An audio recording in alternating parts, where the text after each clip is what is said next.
Professeur, bonjour. Bonjour cher ami. Voilà, nous sommes aujourd'hui le 17 mai.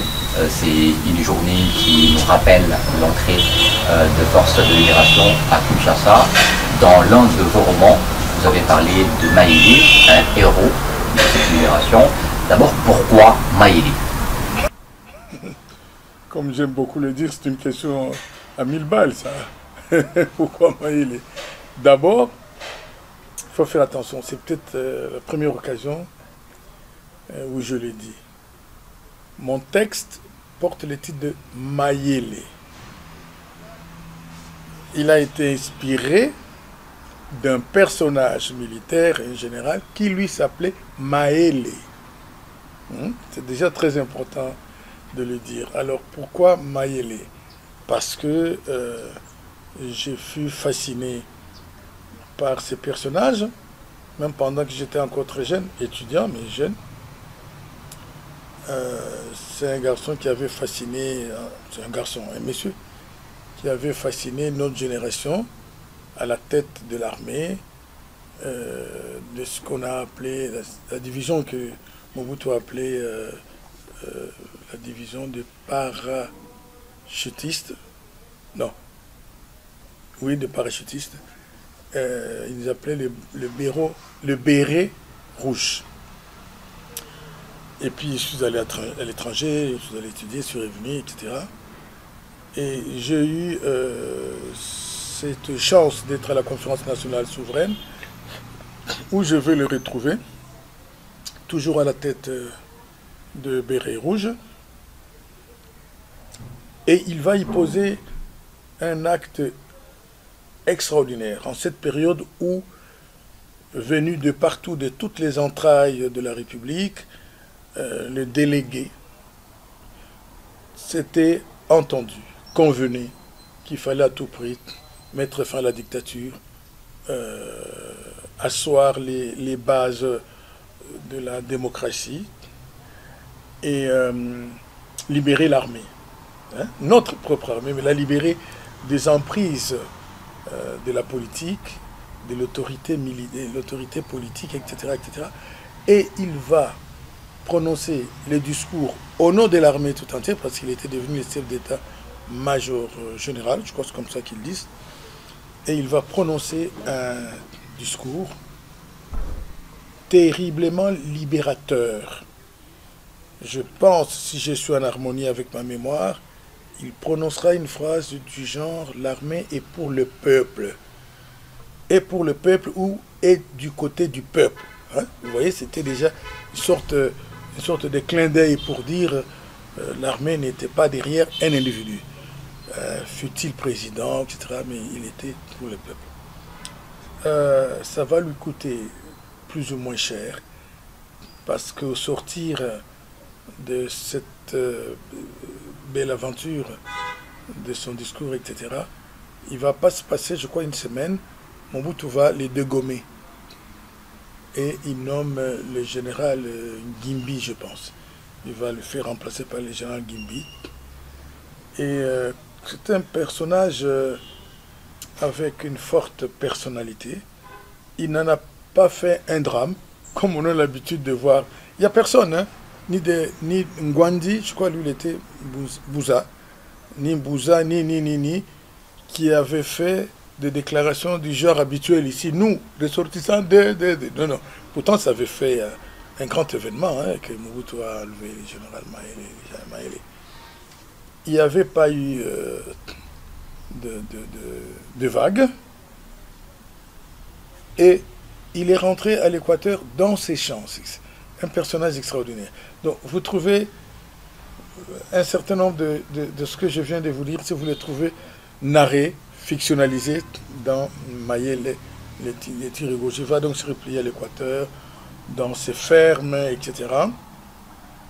Jusqu'au moment où on va convaincre les léopards que l'Afdel n'est pas loin. D'abord, Kisangani, ça ressemble drôlement à ce qui se passe maintenant. Monini Kengo Andondo, qui était le Premier ministre, tout puissant Premier ministre, qui qui avait tout préparé avec Mobutu pour que Kisangani ne tombe pas. Et cette phrase est restée pendant longtemps, Kisangani ne tombera pas, Kisangani ne tombera pas, et Kisangani tomba. Et à partir de la chute de Kisangani, eh ben, c'était pratiquement une sorte de rallye vers... Mobutu était contraint de rappeler. Bon, vous l'avez compris. On va lui faire comprendre. Il a compris qu'il n'avait personne d'autre parce que, bon, j'ai résumé, vous trouverez ça là-dedans. C'est un type qui a toujours été là pour Mobutu lors des grands problèmes. C'est lui qui les gère. Et là, Mobutu fut convaincu qu'il n'y a, en dehors de lui, il n'y avait personne d'autre parce que c'était l'homme des Israéliens, l'homme des Français, beaucoup de formations. Voilà pourquoi Maïlé. Voilà. Professeur, puisque nous parlons aujourd'hui de cette date mémorable, le 17 mai, quel aura été son rôle dans la libération de la RDC, de la dictature de Mobutu, en parlant de l'entrée Écoutez, une intelligence mémorable. Écoutez, une intelligence mémorable pour ceux et de mes aînés et de ma génération, et même de la génération qui m'avait suivi. Maël est apparu comme un personnage, si militaire fut-il, d'une intelligence inouïe. Parce que il revient, mais il n'était pas idiot. Il a intégré qu'il n'était finalement pour Mobutu que un sauveur des situations. Mobutu, parce qu'à l'Équateur, ils ont aussi des problèmes de Bouza, Gwandi, etc. etc. Je crois que dans le roman, vous avez ça. Évidemment, dans le roman, c'est de la fiction. J'ai fictionnalisé, comme j'aime le dire d'ailleurs. Je pars du réel pour fictionnaliser. Mais vous trouvez ces éléments du réel là-dedans. Un conflit est venu déjà loin avec le général, un autre général qui était très célèbre, qui était mort comme ça, faussement, accidentellement. Et puis vous aviez un célèbre Bumba Mowasso qui était très célèbre. Et puis voilà, donc Maël arrive, rentre, il ne refuse pas de rentrer, mais un homme intelligent, il comprend. Il comprend qu'il n'existait pour Mobutu que pour venir fermer les fenêtres, vous voyez, avant de dormir. Ou les ouvrir, après. Quel rôle il va jouer? Un double rôle qui va lui coûter d'ailleurs sa mort. D'une part, il va comprendre apparemment ce que beaucoup d'aujourd'hui ne comprennent pas. Lui va comprendre très vite que la machine qui était en face, le niveau qu'elle avait atteint, n'était plus un niveau où qu'elle fût forte ou grande ou je ne sais pas comment, la force militaire zaïroise à l'époque ne pouvait plus faire face. Peut-être contenir, mais ne pouvait plus faire grand-chose. Donc en face, il y avait un bourreau, une machine qui broyait, alors que toujours avec l'histoire du tribalisme et tout le reste, le phase était déjà un peu miné de l'intérieur. Lui-même, c'est Seko malade, hein, réellement malade. Il a compris qu'il pouvait à la rigueur freiner, mais renverser la machine, ce n'était pas possible. Qu'est-ce qu'il fait? Il raisonne à la capitale et au pays. La capitale est dense, ou densement habitée, si vous voulez. Il y avait déjà une première expédition sur le Bas-Congo de l'Afdel, mais qui avait échoué. Mouzé avait fait échouer ça. Une autre expédition à Kinshasa, Angeli. Hein, c'est pour ça qu'il y a Angeli, ce qu'on appelle le marché Mouzé. Hein, c'est pas une histoire comme ça, vous arrivez, vous décidez, il faut changer les noms là-bas. Non, non, c'est parce que les Ndjilois, qui aimaient beaucoup Mouzé, beaucoup Mouzé, Parce que déboulonner Mobutu, c'était dans la tête de beaucoup. Les gens, c'était devenu une histoire impossible. Et les gens s'étaient résignés. Pour cette action-là, ils l'aimaient beaucoup. Alors, qu'est-ce qu'ils vont faire? L'expédition de l'AFDEL a atteint Kinshasa, dans le faubourg de Kinshasa, en Djili. Ceux qui ont connu l'ancien Djili, où il y avait beaucoup d'arbres et tout ça à l'entrée là, ils étaient là-dedans. Mais les Ndjilois les ont pris en chasse, les saisissaient, les jetaient dans la rivière Ndjili là-bas. Et ça a fallu même comment je peux dire ça, ça a valu des critiques internationales contre Mouzé en disant génocide, machin. Il a donné l'ordre pour qu'on tue le Rwandais et tout. Mais en fait, Mouzé n'y était pour rien, c'est les Ndjilois qui n'étaient pas d'accord, que eux qui étaient en train de recouvrer la dignité, hein, la paix, la dignité, qui s'assistent encore au retour de une tentative de ces gens d'attraper les gens, c'était des ennemis du peuple, on les jetait dans l'eau. Alors, quand lui arrive, ayant compris que la machine qui était en face était malgré tout solide, écrasante, il se rend compte qu'on ne pourra pas faire grand-chose physiquement par l'armée et tout ça. Il établit un pont avec Mouzé. Vous voyez? Il fait comprendre à Mouzé qu'il ne faut pas une guerre à Kinshasa. C'est tellement dense. Vous vous rendez compte, c'est que ça a eu produit comme carnage et tout le reste, mais que lui allait faciliter une entrée paisible de l'AFDEL, donc de Toudogo, si on peut dire ça, et que donc que Mouzé ne prévoit pas une entrée en force. C'est comme ça qu'il va tout faire. Mouzé aussi va changer de tactique après s'être proclamé président ici. Mobutu avait mis la dernière vraie barrière à Kwilu, je crois. Kwilu ou Kwango, je ne me souviens plus très bien. Même là, c'était difficile.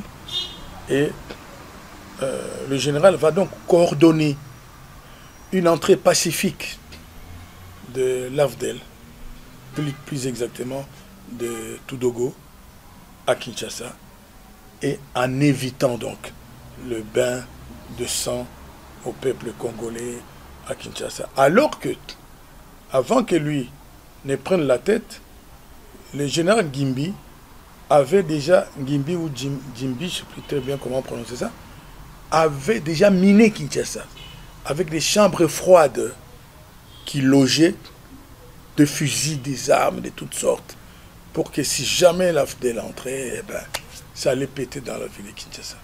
Donc, les Congolais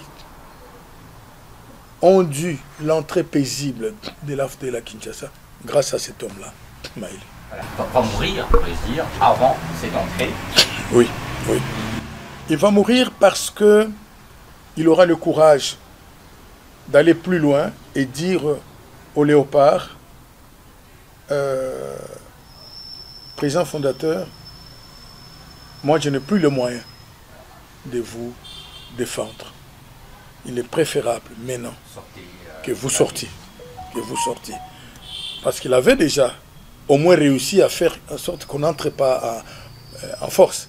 Mais si le président tenait seulement ce que le militaire, parce qu'il y avait toujours des indisciplinés, comme les Ndjimbi et d'autres, le clan proche, comme d'habitude, hein, comme maintenant, hein, l'entourage du président, notamment, comment on l'appelait encore, le fils, non, Congolo, Saddam, notamment Saddam, hein, Saddam faisait partie du camp adverse à Maïli. Donc le camp qui n'avait pas accepté que le président abandonne. Mais lui a dit au président, comme c'était en lui qu'on avait confié son dernier sort, il lui a dit, c'est bien, nous allons maîtriser ce qui arrive, mais il faut partir. Bon, le président fondateur n'avait plus de choix. Il a accepté malgré lui. Et le général a organisé sa fuite. Il est parti. Mais le camp adverse n'avait pas abdiqué. Hein, le camp adverse du président. Principalement le camp qui était présidé par Saddam Hussein. Pour Saddam Hussein, ça ne pouvait pas se terminer comme ça parce que Maélé était un traître. D'ailleurs, son épouse, Mama Bobi, lorsqu'ils montent, ils vont monter dans l'avion, le général est là pour accompagner le président. Elle se retournera pour dire au général qu'il a trahi. Et il dit, malgré tout ce que ton papa a fait pour toi. Bon, c'était un militaire. Il ne s'était pas fait intimider par ça. Au moins, il a sauvé le président. Quand tu rentres, il ne va pas se passer beaucoup de temps. C'est l'entrée vers, à partir du côté aéroport Kwango et tout le reste. L'AFDEL entre d'une manière coordonnée et paisible. Le général et ses hommes accueillent ce qui était arrivé, coordonnent, tout ça, ça se passe paisiblement. Mais pendant qu'ils se reposent, les autres qui n'avaient pas accepté, pour qui le général avait trahi le président fondateur, avait trahi son père, ils ont monté un coup à Tchatchi. C'est le même système, hein? Ouais, ce sont les mêmes qui sont. Aujourd'hui, on dit quoi? JR ou je ne sais pas quoi, là-bas, au camp Tchatchi. C'est là où vivait cette troupe-là présidentielle. La DSP, ce qu'on appelle la DSP. On a monté un coup là-bas. Mais comme on savait que c'est lui qui maîtrisait maintenant l'entrée des troupes, il fallait la paix, on va l'appeler pour l'alerter. Pour lui dire, parce que ça commence effectivement à tirer. Là-bas, on l'appelle, il dit, il y a une rébellion ici. Ah, Tchatchi, il faut faire quelque chose, voilà, si vous ne venez pas. Mais pendant qu'on l'appelle, l'ambassade de France, des États-Unis aussi, l'appelle aussi pour lui dire, n'y va pas. En fait, c'est ça le clou de mon récit. Ça se joue beaucoup plus là. On lui dit, n'y va pas. C'est un piège, etc., etc. Entre-temps, pour lui, il avait juré de faire en sorte que l'entrée de l'AFDL soit pacifique. Vous voyez. Et il est alerté. Comment il pouvait faire semblant d'ignorer qu'il y a des troubles qui se sont annoncés au camp Tchatchi. Il y va. Il y va. Là aussi, c'était la même chose. Il y avait des gens pour lui. Il y avait beaucoup de gens pour lui. Mais il y avait aussi un petit groupe qui était déjà miné par le groupe de Saddam Hussein et les autres. Et c'est la nuit. Hein. C'est vers la nuit qu'on l'appelle. Il y va. Beaucoup de gens l'accueillent. Il leur tient un discours de paix. Ceux qui viennent d'arriver, ce sont nos frères aussi. Faisons attention, comment gérons la population, évitons. Bon, bref. Tous les tralala qu'un leader qui veut la paix pouvait tenir, il l'a fait. Et il s'apprête à monter dans sa Jeep parce que la rébellion s'était calmée. Il s'apprête à monter dans la Jeep. Mais il était loin de s'imaginer que, en fait, les hommes de Saddam Hussein avaient déjà construit un guet-apens. Quand tu veux monter dans la Jeep, on lui entre dedans. On lui tire dessus et tout ça. Et voilà. Alors, il va mourir, finalement. L'objet pour lequel il va partir, ça va finalement arriver, l'entrée pacifique de troupes de l'AFDEL. Mais il faudra ici, en lisant votre roman, il y a de divisions que vous évoquez, de divisions au sein de l'armée que vous évoquez. Si on regarde la situation actuelle, est-ce qu'on a à faire la même chose à laquelle on fait face? Ce que je note de très mignon, de très beau dans votre phrase, c'est le presque. C'est le presque. C'est peut-être pas totalement la même chose, mais c'est pas totalement différent.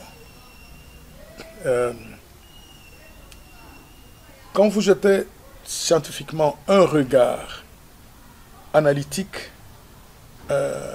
non politique, à ce qui se passe actuellement, vous remarquez que on est presque dans les schémas de jadis. Vous avez des gens, même autour des chefs de l'État, j'en suis persuadé, qui ont déjà compris qu'on ne gagnera pas cette guerre de cette manière-là. Sinon, on aurait empêché qu'on nous arrache Goma. Moi, je compare toujours Goma d'aujourd'hui à Kisangani d'autrefois. C'est un bunker. Hein, je crois que le président a mis le paquet dans tout ça. J'avais eu même l'occasion de le suivre devant le micro, je crois, de France 24 ou quelque chose comme ça. Un journaliste qui lui posait la question. Et si demain, Goma tombait et tout ça? Mais il était d'une assurance plastique, d'un calme plastique. Il dit Goma ne tombera pas. Et vous sentiez qu'il y avait une grande dose de conviction que le président était persuadé que Goma ne tombera pas. C'est lorsque Goma tombe et qu'on accède à tout le contenu militaire qui était dans Goma qu'on comprend pourquoi il était si rassurant à ce moment-là. Donc c'était pareil. Kisangani ne tombera pas. Et vous avez aujourd'hui, autour du président, des gens qui sont persuadés qu'on ne pourra plus reprendre cette situation-là en faisant la guerre.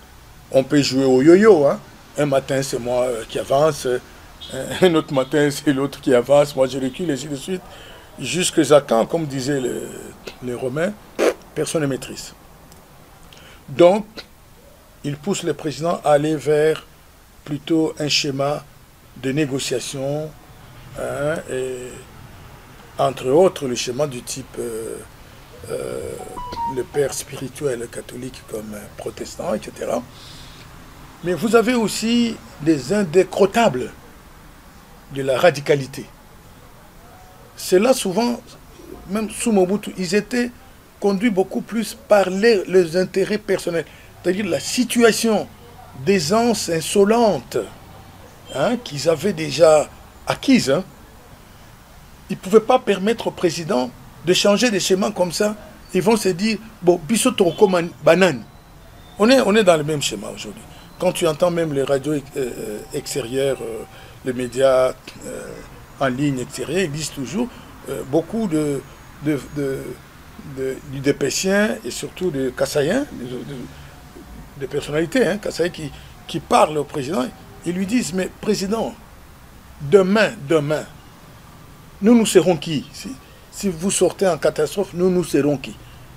Il y a des gens qui raisonnent comme ça, mais il y a des gens qui considèrent que non. Si le président entre dans le schéma de négociation, de dialogue et tout ça, de nous, on va perdre nos avantages et que serons-nous? Bon, donc ça y ressemble. Ce n'est peut-être pas pareil parce que les situations ne sont jamais totalement identiques, mais ce n'est pas très loin. C'est au président de voir ça rationnellement. Les scientifiques insistent toujours sur la rationalité. Vous y mettez des sentiments, lorsque ça se détruit, souvent on n'a plus les moyens de maîtriser. Et autre chose qui retient l'attention, c'est les slogans de Mayele et de ses troupes, mon sang pour le peuple. Est-ce que ça a changé aujourd'hui? Bon, je pense, hein, je n'ai pas le sentiment que cet engagement militaire-là, on le retrouve encore aujourd'hui. Comme je le disais il y a peu, on a, comment je peux dire ça? On a politisé tout jusqu'à l'armée. On a tribalisé tout jusque dans l'armée. De sorte qu'aujourd'hui, le militaire ne dit pas Makila Mabiso. On n'entend même plus d'ailleurs, ce slogan-là, on n'entend même plus. Alors qu'à l'époque, parce que, moi je vous dis, j'étais encore jeune, j'avais peut-être votre âge, mais j'étais déjà dans le groupe des aînés qui combattaient Mobutu, donc j'ai combattu Mobutu très tôt. Mais chaque fois que je fonctionne comme scientifique, je ressors des valeurs que Mobutu a laissées. L'une des valeurs que Mobutu a laissées, c'est le nationalisme. Qu'on le veuille ou pas, on peut l'avoir aimé ou l'avoir détesté. Déjà sur le plan universitaire, vous voyez moi, au niveau de l'université, je suis enseignant. Vous avez aujourd'hui des gens de Bandundu, les gens de je ne sais où, de Kassai. Bon, le Kassai c'est un peu... Des gens de Bandundu, du Bas-Congo, de l'Équateur, qui sont ici avec des épouses. C'est devenu nos aînés ou nos frères avec les femmes. Pour beaucoup de femmes d'ici, avec les enfants qui vont usiner ici. Parce que Mobutu avait créé l'UNASA avec les soucis de spécialiser les... Comment il appelait encore?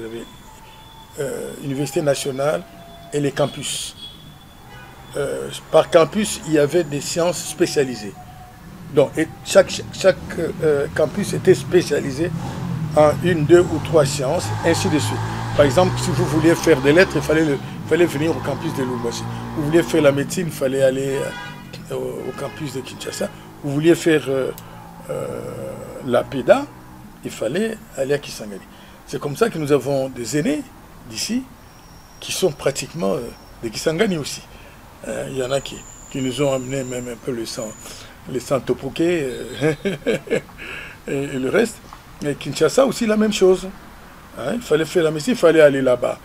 Alors avec ça, on a commencé à créer une sorte de l'esprit national.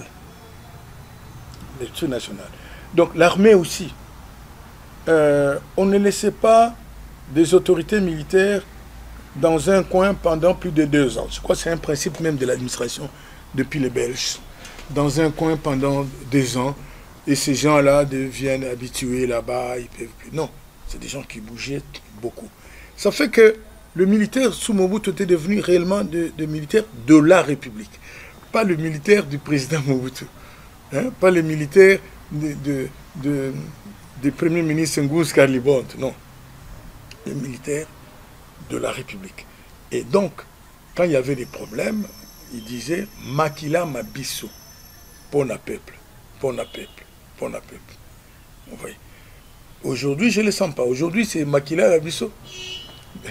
C'est plutôt Machia Moumenu. Hein? C'est Machia Moumenu. Les autres aussi, Damouya Ameno et tout, vers l'Est aussi. Le côté ouest aussi est fâché. Les militaires aussi sont là-dedans. Il y a maintenant le militaire de l'Équateur, les militaires... Luba dans le sens général, donc Luba Kassai, il y a le militaire Kisangani, et vous apprenez régulièrement qu'on dit, à tort ou à raison, hein, je parle comme scientifique là, à tort ou à raison, on va vous dire, la plupart d'officiers militaires, et surtout les militaires, les généraux, que le pouvoir de Fatih a arrêtés, ce sont des Katangais, ou ce sont de l'Est. Hein, vous entendez ça? Je dis bien à tort ou à raison. Je ne suis pas prêt là-bas. Mais je parle en termes de constat. Vous entendez ça? Quand il y a un constat, c'est qu'il y a ces discours-là, c'est que sociologiquement, il y a ce type de considération dans la société. On va vous dire, non, tous les gens de l'Est, il n'arrête que les gens de l'Est. Il va vous dire, regardez dans tout ce qu'il nomme, comme officier et tout ça, même quand il place, même quand il fait semblant, hein, sur 5 grades, il y en a un à la tête duquel on met quelqu'un du Kivu, de l'Équateur. Sachez que l'adjoint là, c'est Yamoumeno. Donc, vous voyez, c'est devenu comme ça. Je ne sais pas. Je ne sais pas si on peut retrouver encore cette philosophie militaire là de Makila Mabiso pour la peuple. Alors, peut-être pour finir, est-ce qu'aujourd'hui, vous pensez que la mémoire des Tigres Rouges a été valorisée? Moi, j'y pense. J'y pense sincèrement parce que les gens ont retenu, hein, même beaucoup d'intellectuels, même le peuple moyen, surtout à Kin. Vous savez, en périphérie, on ne les sent pas tellement. Même surtout à Kin, beaucoup ont retenu que n'eût été les Tigres rouges, peut-être qu'on aurait été aussi dans des camps, dans des camps avec la pitance des associations, des ONG pour nous soutenir. Ils le disent.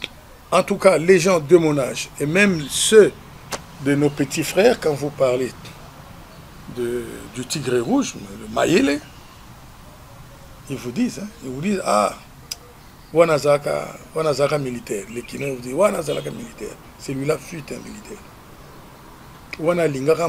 Celui-là a beaucoup aimé notre pays. Parce que quelqu'un d'autre, il aurait pu simplement jouir des avantages que le président a dit, il faut arrêter ces gens-là, tout en sachant qu'à la fin, il va traverser pour Brazza, il va faire ça. Il aurait pu se contenter à amasser seulement du blé et puis disparaître comme beaucoup ont disparu. Quand je disais tout à l'heure, je ne crois pas que cet esprit est encore là, que vous l'avez senti à l'Est. Dès qu'on sent que dans pas très longtemps, la ARC, je ne sais pas comment ça se nomme, M23, c'est dans tel bled, pas très loin d'ici, l'administrateur. Bonjour. Le commandant du coin, bonjour. Et puis, on est ça. Mais alors que les autres, c'est Makila Mabis. On aurait pu, si cette génération avait continué, on aurait pu entendre les gens dire Makila Nangai Ekotanga pour la peuple. Alors, professeur, merci. C'est moi qui vous remercie, surtout de vous souvenir de cette date-là. Je constate qu'on ne s'en souvient plus que petitement maintenant sur le plan national.